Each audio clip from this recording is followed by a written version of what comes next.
All right, today we are diving into a place that for a lot of people flies completely under the radar. We're talking about the Sultanate of Oman, a country that is just packed with incredible culture, history, and some seriously stunning landscapes. And this quote really just nails what makes Oman so special. Here's a nation that has the means, but it made a very conscious choice to value its own identity and its heritage over the kind of flashy, super modern cities we see popping up everywhere else. So, how exactly did they pull that off? Well, that's what we're going to explore. We'll look at their unique approach to development, the absolutely wild contrasts in their geography, the way their history is still alive and kicking, their unique cultural traditions, and finally, what might just be the country's greatest treasure of all. Okay, so let's start right there. This idea of choosing a different path.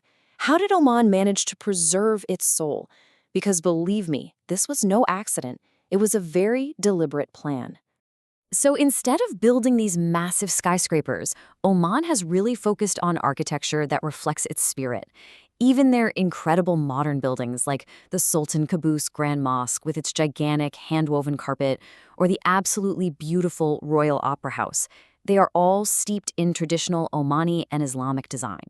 You even see it in everyday things like a local restaurant designed to look just like an ancient fort.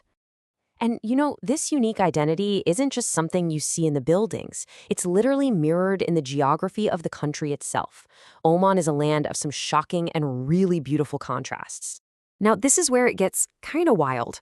On one hand, you've got exactly what you'd expect from Arabia, these vast, rolling sand dunes, the historic home of nomadic Bedouin tribes.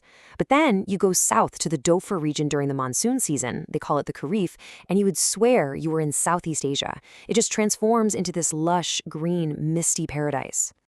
And the contrasts just keep coming. You can go from the Damaniyat Islands, a protected marine reserve they call Turtle City because it's teeming with sea turtles, and then head inland to Jabal Akhdar, the green mountain which sits at over 2,000 meters high. Up there, the air is crisp and cool, and you find these ancient farming terraces just carved into the side of the cliffs. Desert, tropics, ocean, and mountains. Seriously, all in one country. Which brings us to our next point, because in Oman, history isn't something you just go look at behind a velvet rope in a museum. It's a living, breathing part of everyday life. And you can see this so clearly. In the coastal city of Sur, you can watch craftsmen build these huge wooden dhow ships using the exact same ancient techniques their ancestors used to sail to India and Africa. Go to Nizwa, the old capital, and the Friday livestock auction is this incredible scene that has played out the same way week after week for centuries. And the Muttra Souk in Muscat, it's still the bustling heart of trade it was hundreds of years ago. Of course, you can't talk about Omani history without talking about its ancient source of wealth and power. Frankincense. For thousands of years, this precious resin was Oman's white gold. In fact, it was often more valuable than actual gold, and it was the foundation of trade routes that connected this corner of Arabia to the great empires of Rome, Egypt, and beyond. So with all this rich history, how is it woven into the fabric of everyday Omani culture? Well, it shows up in these amazing symbols and traditions that really define the nation. And maybe no symbol is more iconic than the khanjar. Now, this curved dagger was once a weapon, but today it's this powerful symbol of Omani identity. It's a required part of formal dress, worn by absolutely everyone, from the Sultan himself to the average guy on the street. It's a great unifier. And get this, they really invest in this symbol. It can take a single, skilled craftsman 2 full months to create just one of these intricately decorated khanjars. It's not just an accessory, it's a true work of art. And that same sense of artistry and patience is perfectly captured in their most famous dish, called shua. The process is a ritual. A whole lamb is coated in spices, wrapped up tight in banana leaves, and then buried in a pit oven in the sand to slow cook for, get this, up to 24 hours. The result is just this unbelievably tender meat that's the centerpiece for any big celebration. Now, what's really fascinating is just how diverse the culture is within Oman itself. Down in those southern mountains of Dhofar, some communities still speak ancient Semitic languages that are actually older than Arabic. They have these incredibly rare rituals like Al-Taddan, which is a performance of sorrowful chants to officially end a family's mourning period. And then there's the Albara dance, a beautiful UNESCO-recognized tradition where families at a wedding actually exchange poetry. So you've got this incredible nature, this living history, this deep culture.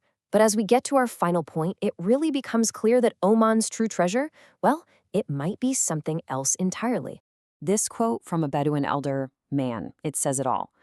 There is such a deep, quiet pride here, a profound sense of belonging.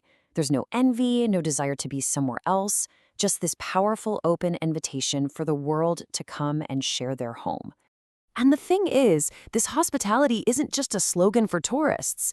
It's the absolute core of the national character. Anyone who visits talks about this deep-rooted generosity, the genuine warmth, and this unwavering kindness they get from Omani people. It's a society built on really strong community bonds and a quiet confidence in who they are. So ultimately, what you find in Oman is this beautiful and very carefully protected balance. It's a nation where stunning nature, a history that is still very much alive, and a culture that is just defined by profound kindness all come together to create something truly, truly special. And that leaves us with a final thought, something to really chew on. In a world that so often measures progress by how tall its buildings are, Oman offers this powerful alternative. It really makes you wonder, what is truly gained when a nation chooses its heritage over its height?